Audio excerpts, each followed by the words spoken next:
Olá pessoal, aula de compiladores e hoje vamos revisar protocolos, o DP e o protocolo TCP, matéria de rede de computadores. Então, em princípio, vamos entender o básico para que podemos entender sobre relação a protocolos. O que é o modelo OSI?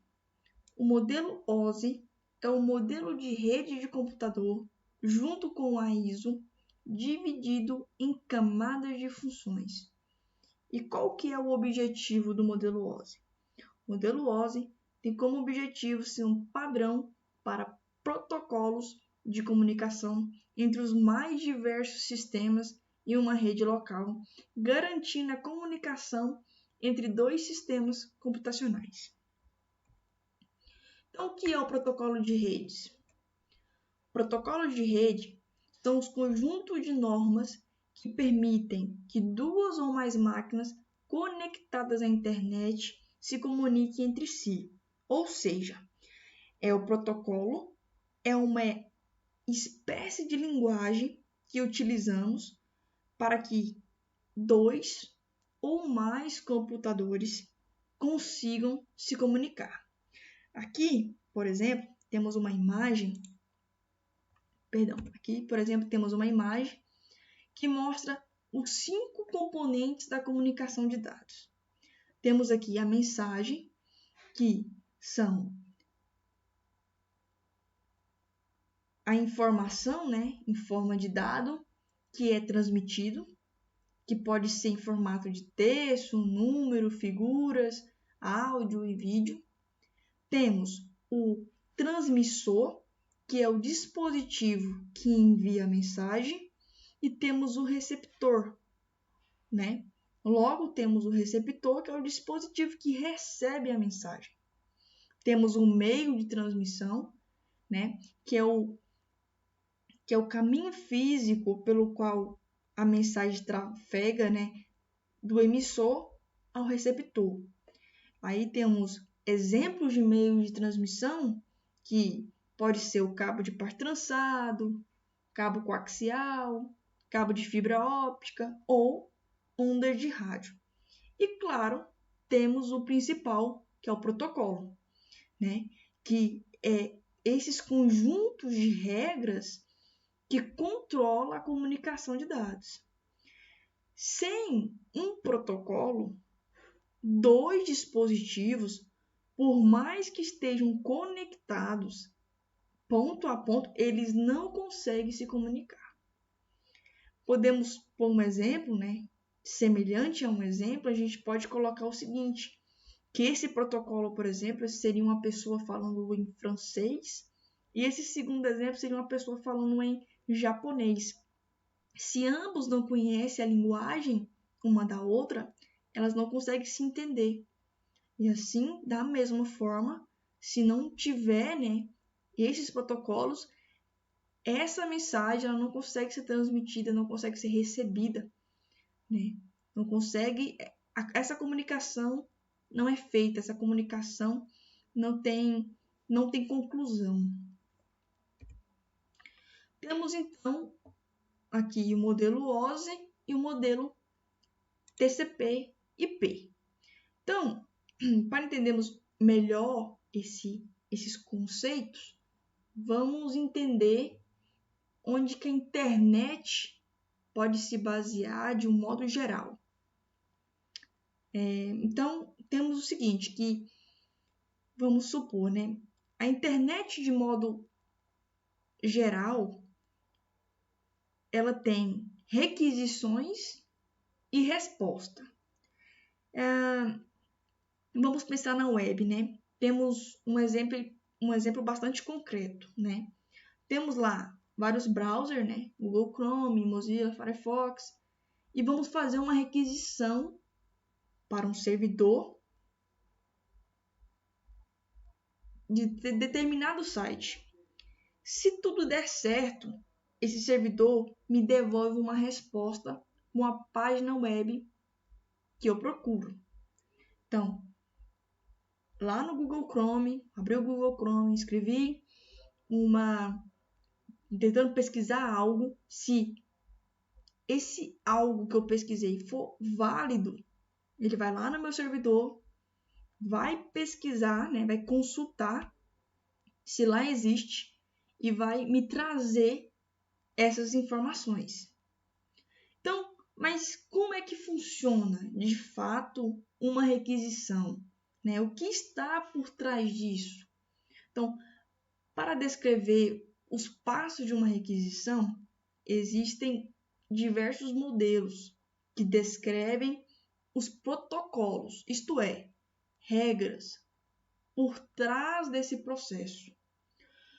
E os modelos mais conhecidos são o OSI, que é dividido em 7 camadas, e o TCP/IP, que é dividido em 4 camadas. E ambos há uma mesma camada que é a fundamental, que é a camada de transporte. Nos dois casos, a camada de transporte é como o próprio nome já diz, ela é responsável pela transferência de dados entre diferentes máquinas, seja um servidor ou mesmo um computador pessoal. Então, a respeito dessa camada, temos 2 protocolos, TCP e o UDP. O que é o protocolo UDP? Né? O que seria o protocolo UDP?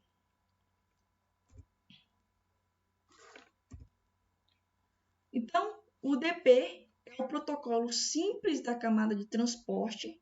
Ele é descrito na RFC 768 e permite que a aplicação envie um datagrama encapsulado no pacote IPv4 ou IPv6 a um destino, porém, sem qualquer tipo de garantia que o pacote chegue corretamente.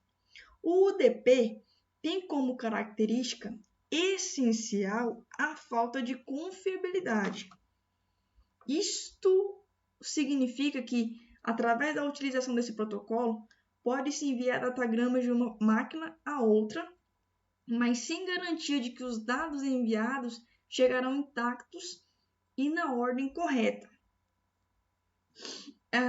Ou seja, o UDP tem uma velocidade alta, mas confiabilidade baixa. Vamos colocar como exemplo jogos online, por exemplo, né? Em que é normal alguns bytes se perderem na comunicação, mas que é sempre importante que a aplicação continue rodando, né? Sem se importar ali tanto, né, com perdas e falhas. E o que é o protocolo TCP? Protocolo de controle de transmissão. Então, TCP, né, é um dos protocolos de comunicação da camada de transporte da rede de computadores, o modelo OSI, que dão suporte à rede global internet, verificando se os dados são enviados na sequência correta e sem erros via rede. Ou seja, o protocolo TCP é o mais utilizado na camada de transporte para aplicações na web, diferente do UDP, porque o TCP ele é voltado à conexão e tem como garantia a integridade e a ordem dos dados. Então, qual protocolo usar? O UDP ou o TCP? Então, é certo que não existe um protocolo certo ou errado. Nenhum é melhor ou pior que o outro. Então, o que existe, né? Existem situações diferentes. E, pessoal, essa é a chave para trabalhar com aplicações que se comunicam com diferentes máquinas. Então, a diferença entre os 2 principais protocolos da camada de transporte dos modelos da internet, que é o DCP e o TCP, falamos, né? Foi o que a gente falamos agora. Então, podemos entender o quê? Que a importância de ambos os protocolos é quando devemos preferir um ou outros. Então, podemos entender que o UDP ele serve melhor em casos em que a integridade constante dos dados não é essencial, é menos importante que a velocidade da comunicação, como em vídeos e jogos online, e por outro lado, o TCP funciona melhor em casos que a confiabilidade do transporte de dados é o foco, como quando trabalhamos com comunicação em texto ou com documentos. Então, pessoal, a partir de agora, deste momento, eu vou deixar um exercício embaixo, logo abaixo, e tentem resolver esse exercício com base no que foi explicado. Né? Aqui temos aqui os livros que foram baseados como referência. Temos 3 livros que foram baseados como referências. E eu vou deixar aqui um exercício embaixo. Então, de acordo, né, como eu disse, de acordo com a explicação, tente resolver o exercício abaixo.